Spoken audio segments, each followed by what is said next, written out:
perluas silaturahim.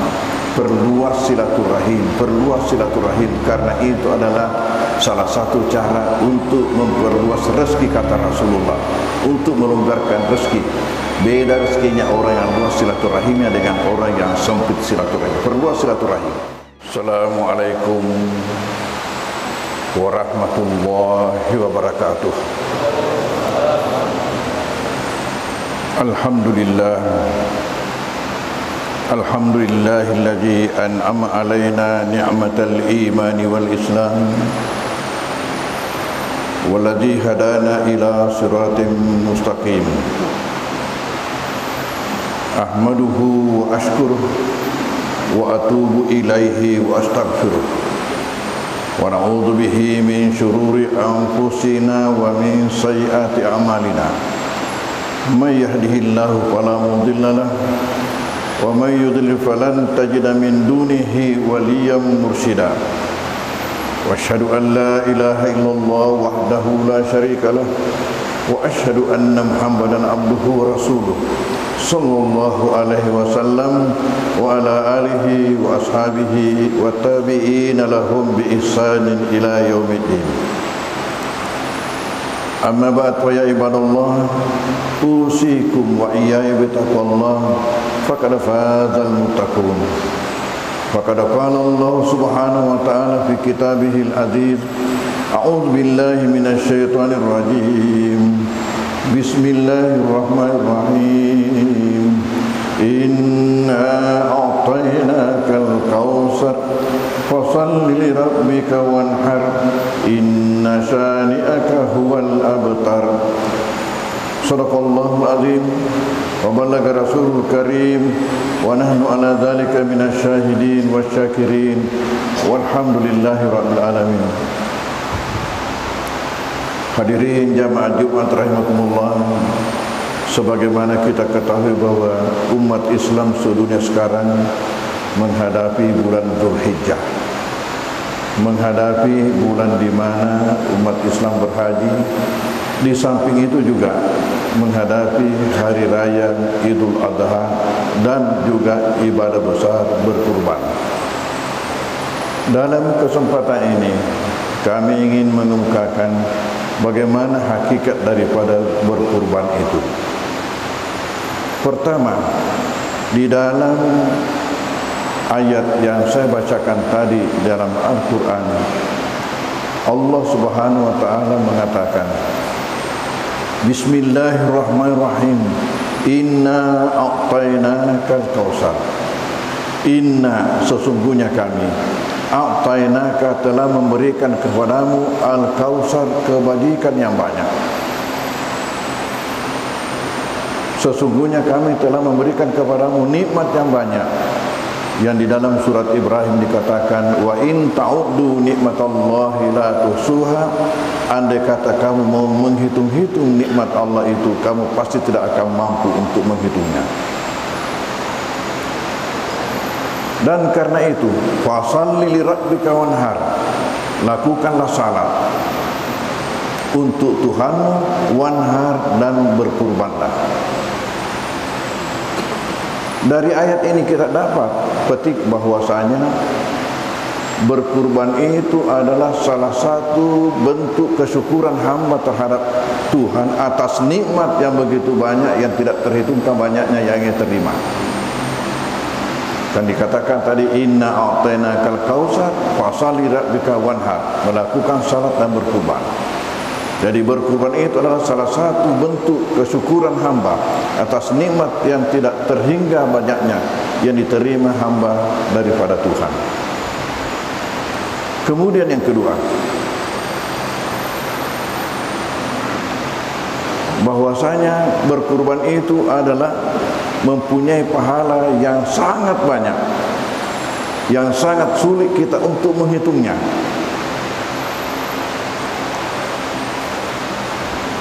Padahal nanti tempat kita di kemudian itu dilihat, diukur daripada berat timbangan amal kita. Jadi berkurban inilah salah satu cara untuk memperberat timbangan amal kebajikan kita. Bukankah Allah berkata, Fa amma man saqulat mawazinuhu fa huwa fi 'ishatir radiyah. Wa amma man khaffat mawazinuhu fa ummuhu hawiyah. Wa ma adraka ma hiya narun hamiyah. Fa amma man saqulat mawazinuhu, adapun orang-orang yang berat timbangan amalannya, fa huwa fi 'ishatir radiyah, itulah nanti akan mendapatkan kehidupan yang menggembirakan. Tetapi amma man khaffat mawazinu, barang siapa yang ringan timbangan amal kebaikannya, fa ummuhu hawiyah, maka terminalnya bernama hawiyah. Wa ma adraka ma hiya, tahukah engkau apakah itu yang disebut hawiyah? Narun hamiyah, api yang menyala-nyala menghanguskan. Kemudian yang ketiga, bahwasanya berkurban itu berfungsi untuk menghapuskan dosa. Ketika putri baginda Rasulullah sallallahu alaihi wasallam berkurban, maka Rasulullah berkata kepada beliau, bi anna laki bi awwali katratin min dima'i dahyatik ayyughfar laki ma salafa min dzunubik. Tahulah engkau Fatimah bahwa sejak tetesan pertama daripada darah kurbanmu, kamu akan mendapatkan ampunan atas dosa-dosamu yang terdahulu. Ketika itu Fatimah bertanya, alana hadza ahlul bait, apakah ini hanya berlaku buat kami ini keturunan Rasulullah, keluarga Rasulullah? Lalu Nabi menjawab, lana ahlul bait wa li jami'il muslimin, ini berlaku untuk kita ahlul bait, keluarga Rasulullah, dan juga berlaku untuk seluruh kaum muslimin. Jadi berkurban itu adalah salah satu bentuk untuk penghapusan dosa terdahulu. Kemudian yang keempat, berkurban itu termasuk tolak bala, termasuk amal-amal penyelamat. Tolak bala. Rasulullah mengatakan, ala innal udhiyah minal amalil munjiyah, ketahuilah bahwasanya berkurban itu termasuk amal-amal penyelamat. Tunji sahibat min syarrid dunia wal akhirat, itu akan menyelamatkan yang punya daripada bahaya-bahaya dunia dan akhirat. Di dalam hadis lain Rasulullah mengatakan, man dhaha taibatan nafsuhu li udhiyatihi kan lahu hijaba minan nar. Barang siapa yang berkurban dengan segala kerelaan hati, segala keikhlasan hati dengan kurbannya itu, maka ia dijadikan sebagai tirai daripada api neraka. Kemudian yang terakhir, bahwasanya berkurban itu adalah salah satu bukti keimanan kita. Tentu yang melakukan ini hanya orang yang beriman. Rasulullah di dalam hadis beliau mengatakan,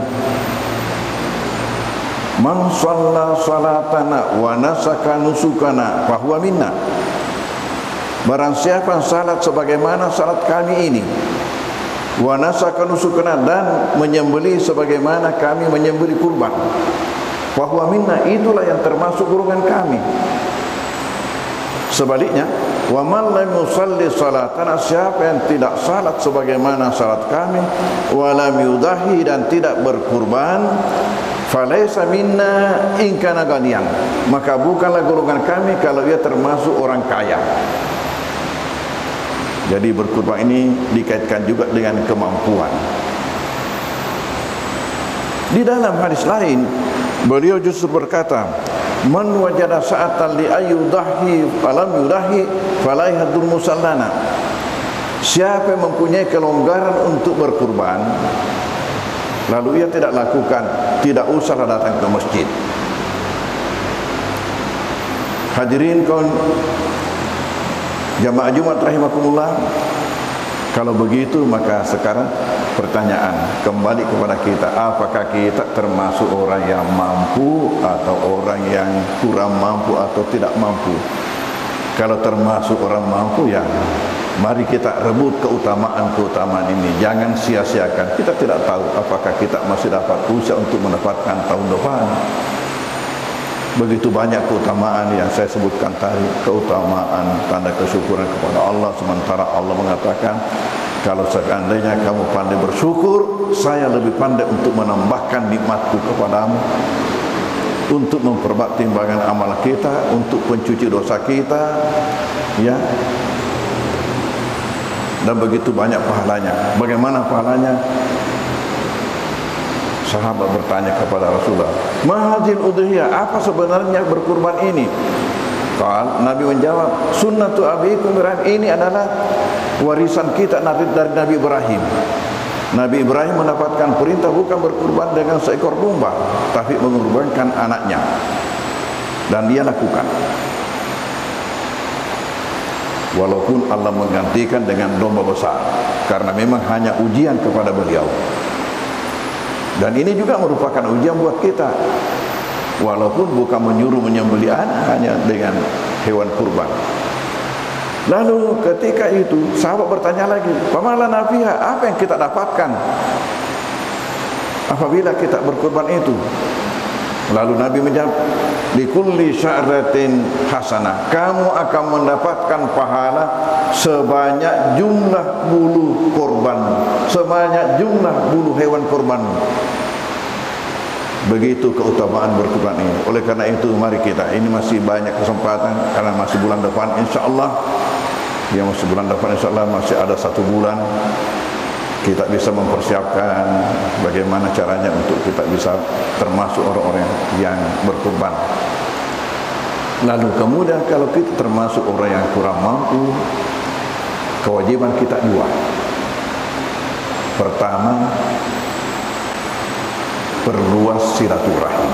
Perluas silaturahim, perluas silaturahim, karena itu adalah salah satu cara untuk memperluas rezeki, kata Rasulullah, untuk melonggarkan rezeki.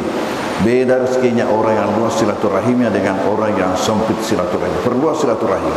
Kemudian kedua, doa. Doanya 2 macam. Doa pertama ialah semoga orang yang berkurban ingat saya.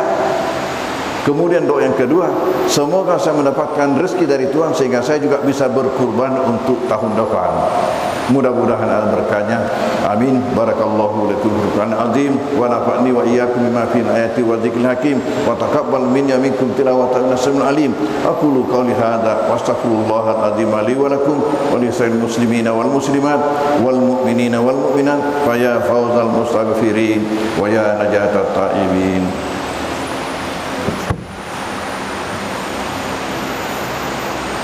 Alhamdulillahi muwaffiqil aminin. Wa asyhadu an la ilaha illallah waliyul muttaqin wa asyhadu anna Muhammadan abduhu wa rasuluhu as-sadiqul amin. Allahumma shalli wa sallim ala Muhammadin wa ala alihi wa ashabihi wa tabi'in lahum bi ihsanin ila yaumiddin. Amma ba'du fa ya ibadallah, usikum wa nafsi bi taqwallah faqad fazal muttaqun. Ya ayyuhalladzina amanu taqullaha haqqa tuqatih wa la tamutunna illa wa antum muslimun. Wa'lamu anna Allah amarakum bi amrin bada'a fi bi nafsihi wa sanna bi malaikati kursihi fa qala ta'ala wa lam yazal qa'ilan alima inna Allah wa malaikatahu yusalluna 'alan nabi ya ayyuhalladzina amanu sallu 'alaihi wa sallimu taslima. Allahumma shalli 'ala Muhammadin wa 'ala ali Muhammad kama shallaita 'ala Ibrahim wa 'ala ali Ibrahim wa barik 'ala Muhammadin wa 'ala ali Muhammad kama barakta 'ala Ibrahim wa 'ala ali Ibrahim fil alamin innaka Hamidum Majid. Allahumma warḍa'na al-khulafa'ir rasyidin alladziina qadaw bil haqqi wa kanu bihi ya'dilun. Abi Bakr wa Umar wa Utsman wa Ali wa nisittatil mutami min asyratil kiram wa ansar ashabi nabika ajma'in wa tabi'in wa tabi'it tabi'in wa man tabi'ahum bi ihsan ila yaumiddin. Allahumma ighfir lil muslimina wal muslimat wal mu'minina wal mu'minat al ahya'i minhum wal amwat innaka sami'un qaribun mujibud da'wati wa qadil hajati amin. Allahumma ansur Islam wal muslimin wa ahlikil kafarata musyrikin wa dammir a'daka a'da'in wa a'li kalimataka ila yaumiddin. Allahumma sarif anna su'a ma syi'ta wa kayfa syi'ta innaka ala ma tas'a. Allahumma sarif anna su'a ma syi'ta wa kayfa syi'ta innaka ala ma tas'a. Allahumma sarif anna su'a ma syi'ta wa kayfa syi'ta innaka ala ma tas'a. Allahumma nas'aluka al-'afiyata fid dunya wal akhirah. Allahumma inna nas'aluka al-'afwa wal 'afiyata fi dinina wa dunyana wa ahlina wa malina. اللهم استر عوراتنا وآمن روعاتنا اللهم احفظنا من بين أيدينا من خلفنا وعن أيماننا وعن شمائلنا فوقنا ونعوذ بعظمتك أن نغتال من تحتنا ربنا لا تزغ قلوبنا بعد إذ هديتنا وهب لنا من لدنك رحمة إنك أنت الوهاب ربنا آتنا في الدنيا حسنة وفي الآخرة حسنة وقنا عذاب النار عباد الله إن الله يأمر بالعدل والإحسان وإيتاء ذي القربى وينهى عن الفحشاء والمنكر والبغي يعظكم لعلكم تذكرون واذكروا الله العظيم يذكركم واشكروه على نعمه يزدكم واسألوه من فضله يؤتكم ولذكر الله عز وجل أكبر والله يعلم ما تصنعون. أقم الصلاة.